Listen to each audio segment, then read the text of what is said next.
जय गुरु जी, शुक्राना गुरु जी, अनंतम अनंतम शुक्राना गुरु जी। गुरु जी के चरणों में कोटि कोटि प्रणाम। गुरु जी की प्यारी प्यारी संगत को जय गुरु जी। संगत जी, हम सभी के जीवन में आए दिन परेशानियां होती हैं। सभी के जीवन में परेशानियां हैं, दुख हैं, तकलीफें हैं। क्या गुरु जी कभी नाराज होते हैं हमसे? या कोई गुरु अपनी संगत से नाराज हो सकता है? संगत जी, कभी भी कोई भी गुरु अपनी संगत से कभी नाराज नहीं हो सकता और ना ही होता है। भगवान हमसे कभी नाराज नहीं होते। जैसे हमारे माँ बाप कभी हमसे नाराज नहीं होते, तो हमारे जो परम पिता परमेश्वर गुरु जी हैं हमारे, वो भी अपनी संगत से अपने बच्चों से कभी नाराज नहीं होते। हमारे जीवन में थोड़ा सा दुख तकलीफ क्या आ जाती है, हम सीधा गुरु जी को ब्लेम करते हैं, गुरु जी के ऊपर दोष डालते हैं कि गुरु जी हम तो आपको इतना मानते हैं, ये आपने क्या कर दिया? क्या आप हमसे नाराज हैं? हमसे ऐसी क्या गलती हो गई है जो हमारे साथ ऐसे हुआ, या ये दुख आन पड़ा, या ये परेशानी आ पड़ी अचानक हमारे जीवन में? संगत जी, गुरु जी हमसे कभी भी नाराज नहीं होते, ये बात आप हमेशा याद रखिए। गुरु जी अपने संगत से, अपने बच्चों से बेहद प्यार करते हैं। अगर हमारे जीवन में ये दुख, ये तकलीफें, ये परेशानियां आई हैं, तो वो सिर्फ और सिर्फ हमारी वजह से आई हैं। उसका कारण हम ही हैं। कैसे हैं? ये कर्म है हमारे संगत में, और ये सृष्टि का नियम है। जो करेंगे वो वापस लौट के हमारे पास आया है, और वो आएगा। आज नहीं तो कल वापसी आता है। अगर आज हम किसी का दिल दुखा रहे हैं, तो कल हमारा भी दुखेगा। अगर आज हम किसी पे हाथ उठा रहे हैं, तो कल कोई हम पे भी हाथ उठाएगा। ये सृष्टि का नियम है संगत जी। ये कर्मों का खेल है। जैसा हम कर रहे हैं वही हम पा रहे हैं। जैसा बीज बोएगा वैसा फल पाएगा। उसमें गुरु जी का कोई दोष नहीं है। गुरु जी तो उल्टा हमारा कल्याण करने के लिए आए हैं, हमें इन चक्रों से बाहर निकालने के लिए आए हैं। तो गुरु जी हमसे कैसे नाराज हो सकते हैं? हमारे भगवान हमसे कैसे नाराज हो सकते हैं? हम सीधा गुरु जी को दोष देते हैं, अपने भगवान पे दोष देते हैं। आप जिस किसी को भी मानते हैं, सीधा उन्हीं को दोष देने लगते हैं हम, कि वो आप हमसे नाराज हैं, ये हमारी जिंदगी में ऐसा क्यों हो गया?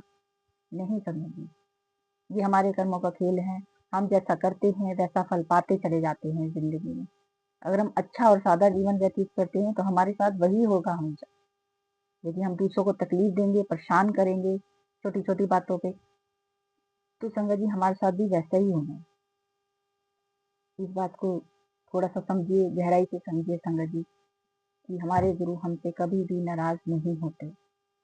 वो उल्टा हमें समझाते हैं, कभी सत्संग के माध्यम से, कभी वाणी के माध्यम से, कभी अपने वचनों के माध्यम से। हमेशा हमें हमेशा समझाते हैं, हमें हमेशा सही राह दिखाते हैं। गुरु अपने भक्तों से, अपने बच्चों से कैसे नाराज हो सकता है संगत जी? आप खुद सोचिए। वो तो बख्शनहार हैं। हमने जो गलतियां करी, हमने जो पाप करे, वो उन्हें माफ करते हैं, सजा नहीं देते कभी। कभी भी कोई भी गुरु, कोई भी भगवान अपनी संगत को, अपने भक्तों को सजा नहीं देते, उन्हें माफ करते हैं, हमारे गुनाह को बख्शते हैं, क्योंकि वो खुद बख्शनहार हैं। वो कभी भी किसी को सजा नहीं देते। क्यों सजा देंगे? वो हमसे बहुत प्यार करते हैं, हमारा बहुत ख्याल रखते हैं, हमारा, हमारे परिवार का। तो वो हमें सजा क्यों देंगे? हम खुद ही को सजा देते हैं। हम खुद ही गुनहगार हैं। पहले हम गलत कर्म करते हैं, फिर बैठ के रोते हैं, फिर अपने गुरु पे दोष डालते हैं। उनका तो कोई दोष ही नहीं है संगत जी। आज हमें कोई परेशानी आ रही है, तो वो हमारे कर्मों का फल है। हमने ही कुछ ऐसा किया होगा, जान के या अनजाने में, जो आज हमारे साथ ऐसा हो रहा है। तो ऐसा कभी भी मन में विचार न लाइए कि हमारे गुरु, हमारे भगवान हमसे नाराज हो गए, इसलिए हमारे साथ ऐसा हो गया। बिल्कुल भी नहीं संगत जी। वो तो बख्शनहार हैं। बड़े से बड़े गुनाह बख्श देते हैं हमारे, बड़ी से बड़ी गलती माफ कर देते हैं। इस जन्म की ही नहीं, पिछले कई जन्मों के गुनाह हमारे बख्श देते हैं। इसलिए जब भी अरदास करें, गुरु जी के चरणों में रहें, आप सिर्फ यही अरदास कीजिए कि गुरु जी हमारे गुनाह बख्शिए। तो चलिए संगत जी, जब भी आप ये शिव पुराण पढ़ें या सुने, अपने पास एक जल का गिलास जरूर भर के रखिए। जब शिव पुराण समाप्त हो जाए तो उस जल को आप खुद पीजिए, अपने पूरे परिवार को पिलाइए। गुरु जी आपको और आपके पूरे परिवार को बहुत ब्लेस करेंगे। अगर आप कर सकते हैं तो ज़रूर करिए। अगर आप नहीं भी कर सकते संगत जी तो कोई बात नहीं, मन में वहम ना लाइएगा कि हम तो नहीं कर सकते। अगर आप कर सकते हैं तो बहुत अच्छी बात है, नहीं कर सकते तो कोई बात नहीं। जिस दिन आप घर पे रहेंगे, जिस दिन आप कर सकते हैं तो ज़रूर करिएगा गुरु संगत जी।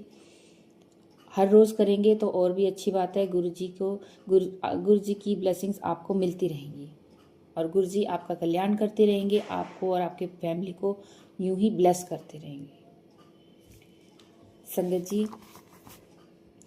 आज से श्री शिव महापुराण का चौथा खंड का प्रथम अध्याय हम शुरू करने जा रहे हैं। गुरु जी के मंत्र जाप से शुरू करेंगे। ओम नमः शिवाय, शिव जी सदा सहाय। ओम नमः शिवाय, गुरु जी सदा सहाय। जय गुरु जी, शुक्राना गुरु जी। श्री शिव महापुराण रुद्र संहिता चौथा खंड प्रथम अध्याय। ब्रह्मा जी का सृष्टि उत्पन्न करना। श्री ब्रह्मा जी बोले, हे नारद, सबसे पहले मैंने भृगु, भग, मारीची, अंगिरा मुनि, बहिन और पितर को उत्पन्न किया और सृष्टि बढ़ाने के लिए कहा। मैंने अपने नेत्रों से मारीच को, हृदय से भृगु को, सिर से अंगिरा को और कान से मुनि श्रेष्ठ पुलह को, उदान से पुलत्स्य को, समान से वरिष्ठ को, अपान से क्रतु को, कानों से अत्रि को, प्राण से दक्ष को और गोदी से तुम देवर्षि नारद को और अपनी छाया से करदम मुनि को उत्पन्न किया। इसके पश्चात मैंने हृदय से धर्म को, पीठ से अधर्म को, होंठ से मोह को और भौं से क्रोध को उत्पन्न किया। इसके पश्चात मैंने सरस्वती को उत्पन्न किया, जिसको देखकर ही मैं काम से पीड़ित हो गया। उसके साथ रति की इच्छा करने लगा, क्योंकि वह तीनों लोकों में मोहित करने की शक्ति रखती थी। मेरे पुत्र मुझे इस अवस्था में देखकर मुझ पर हंसने लगे और भगवान सदाशिव की स्तुति करने लगे, ताकि मैं इस घोर पाप से बच जाऊं। मेरे पुत्रों की प्रार्थना पर कृपालु भगवान सदाशिव ने प्रकट होकर मुझे समझाकर इस पाप से बचा लिया। भगवान यथा समय इसी प्रकार अपने भक्तों की रक्षा किया करते हैं। मैं पाप से बच गया, लेकिन मोहवश होकर भगवान सदाशिव की निंदा करने लगा। इसके पश्चात मैंने अपने से संध्या नामक एक कन्या उत्पन्न की। उस कन्या के समान तीनों लोकों में कोई भी सुंदर न था। उसके मस्तक पर काली घटा के समान बाल लहरा रहे थे। शुक की भांति नाक, कमल जैसे नयन, लाली लिए हुए सुंदर व पतले पतले होंठ, अनार के दानों के समान सुंदर दांत, अनुपम ठोड़ी, 3 सुंदर रेखाओं वाला गला, नाना प्रकार के आभूषण पहने हुए बाजूबंद तथा रत्न जड़ित अंगूठियां पहने हुए, पतली पतली उंगलियां, कदल समान जांघें, घुंघरुओं से युक्त चरण, गंभीर नाभि, पतली कमर, बल खाता हुआ पेट, चरण, नख और शरद चंद्र के समान मुखमंडल इत्यादि एक एक अंग का आकर्षक तथा मनोहर था।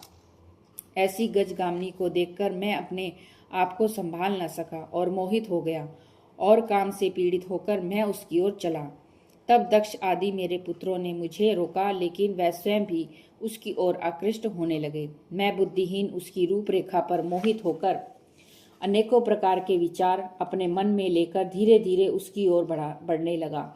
इतने में एक विलक्षण रूप वाला पुरुष, जिसके बाल काले थे, स्थूल काया वाला, नीले तथा सुंदर वस्त्र पहने अभिभूत हो गया। उसके श्वास से सुगंधी निकल रही थी और वह परम श्रृंगारित था। ऐसा मेरा पुत्र दोनों हाथ जोड़कर तथा सिर झुकाकर मेरे सन्मुख खड़ा हो गया। उसने मुझसे पूछा, प्रभु, मुझे मेरा नाम तथा काम बताइए। उस सुंदर पुरुष की बात सुनकर मेरे आश्चर्य की सीमा न रही। मैंने कहा, वत्स, मैं तुम्हारा नाम मन रखता हूँ, इसलिए अतिरिक्त मथन, काम, मदन इत्यादि भी तुम्हारे नाम हैं। तुम अपने बाणों से और सौंदर्य के द्वारा सबको वश में कर सकोगे।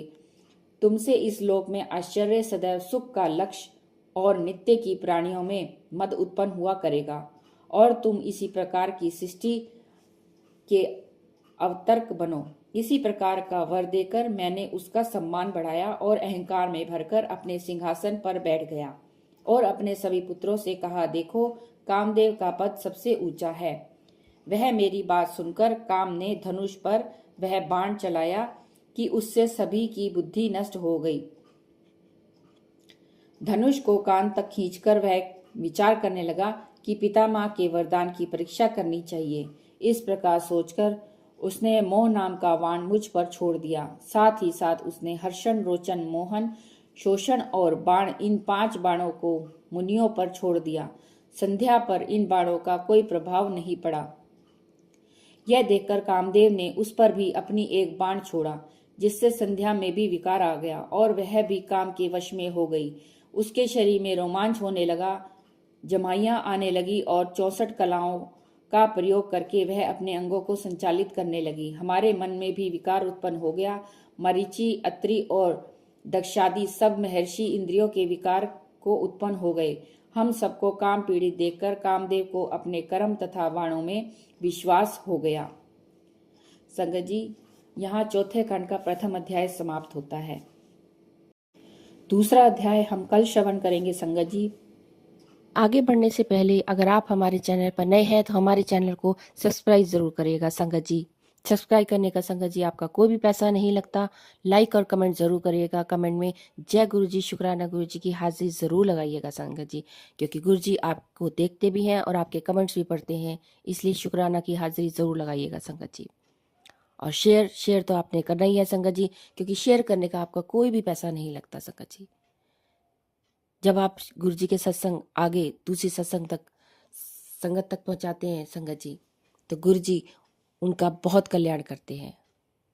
और जो सत्संग शेयर करता है गुरु जी उनको 10 गुना ब्लेस करते हैं संगत जी, क्योंकि आप गुरु जी की संगत के बारे में, उनके कल्याण के बारे में सोचते हैं और आगे उनको सत्संग शेयर करते हैं संगत जी। ये एक प्रकार की सेवा है जो संगत जी, जो गुरु जी ने हमें बख्शी है।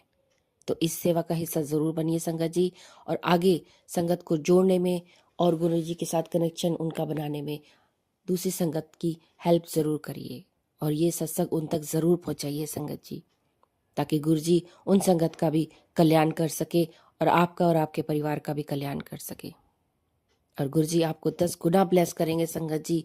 आपको पैसों से संबंधित दिक्कत हो, आपको कारोबार में दिक्कत हो, जॉब में दिक्कत हो, बच्चों की पढ़ाई में परेशानी आ रही हो, किसी रोग किसी तकलीफ से आप परेशान हो संगत जी, गुरु जी इन सब तकलीफों को दूर करते हैं और आपको ब्लेस करते हैं। तो संगत जी, गुरु जी की प्यारी संगत के साथ ये सत्संग जरूर शेयर करा करिए। श्री शिव महापुराण पढ़ने में अगर मुझसे कोई गलती हुई हो तो गुरु जी मुझे माफ करें, संगत जी मुझे माफ करें। गुरु जी का मंत्र जाप करते हैं और कल के अध्याय की ओर आगे बढ़ेंगे। संगत जी, ओम नमः शिवाय। शिव जी सदा सहाय।